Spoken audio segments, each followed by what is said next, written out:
Գյորջյան Կասկադ 60 ամիս փուլային վճարում բազմաթիվ առավելություններ։ Պարոն Վարդանյան, դեռ հունիսին, երբ մեկնարկվում էր այս process-ը, որը անվանում եք քաղաքական, ռուս վերլուծաբան քաղաքագետ Արեշևը հայտնի աղմկահարույց մի հոդված է հրապարակել, որ այս ձեր մատնանշած process-ը բացառապես արհեստական առիթ է, որպեսզի Հայաստանի իշխանությունները ազգայնացնելու անվան տակ հեծը ուղղակի փոխանցեն թուրքերին ու այդ ռեյդերական արշավի քողարկումը տեղի է ունենում Հայաստանի մեծարակելական եկեղեցու առնչությամբ եւ Սամվել Կարապետյանի այս եւ այլ գործունեության առնչությամբ տարբեր process-ներով ավելին Արեշևը ասել էր, որ ըստ արտատեղեկությունների խոսքը Գազանջի հոլդինգի կազմի մեջ մտնող Աքսա Էներջի ընկերության մասին է, որի սեփականատերը Ջեմալ Գազանջին է եւ նա է հետաքրքրված Հայաստանի էլեկտրական ցանցերը գնելու հարցում, հաշվի առնելով, որ հիմա զուգահեռաբար, այս ոնց որ ասած գլուխ են բերում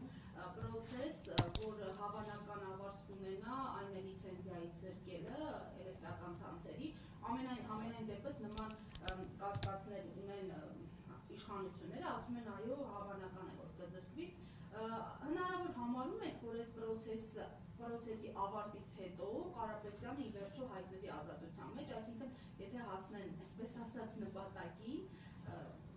ու Կարապետյանն ազատ արձակվի, շնորհակալություն։ Եկեք սկզբից մի հանգամանք նշեմ, գործընկերներս ըստ անհրաժեշտության կշարունակեն։ Կարծում եմ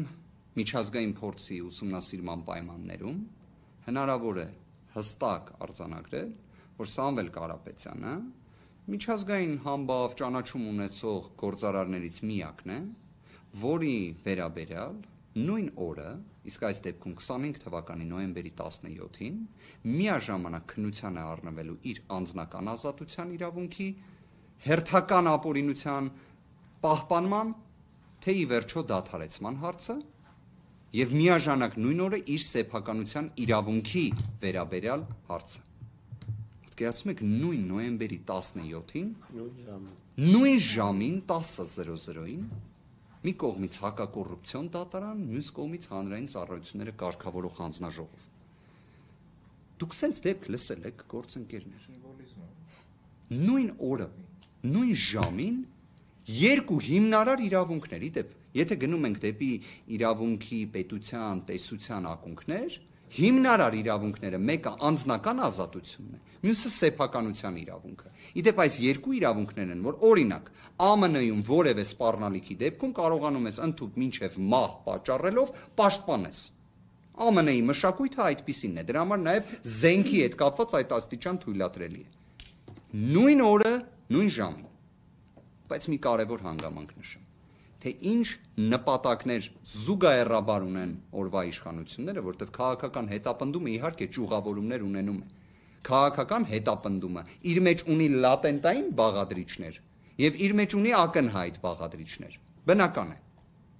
Սամվել Կարապետյանին 2025 թվականի հունիսի 17-ից հետապնդում են,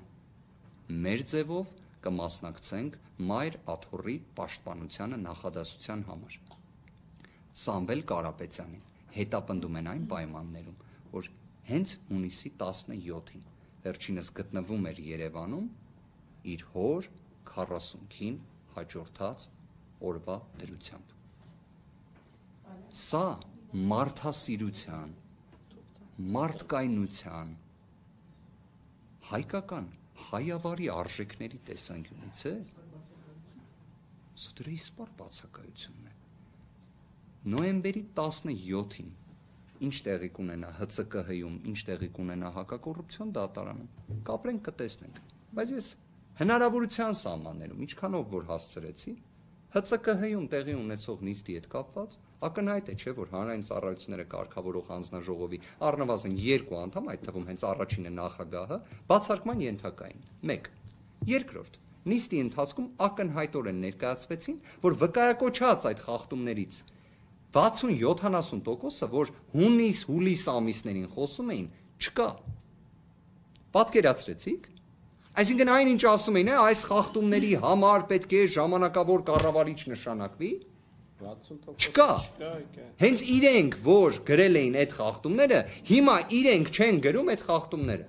Դրա համար ով պետք է պատասխան տա։ Այդ նիստի ընթացքում իդեպ կարծես նույնիսկ հնչեց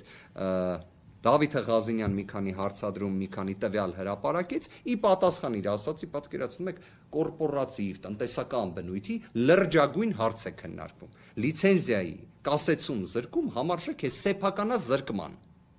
Այնտեղ կարծես ժամանակավոր կառավարիչը ասում է այդ իմ միտքը, որը ես նշել եմ, դա քաղաքական հայտարարություն եմ արել։ Կարող է մի 10,000, 20,000 թվերի մեջ սխալված լինեմ։ Ինչ կլինի հոկտեմբերի 17-ին, նոյեմբերի 17-ին, կսպասենք կտեսնենք։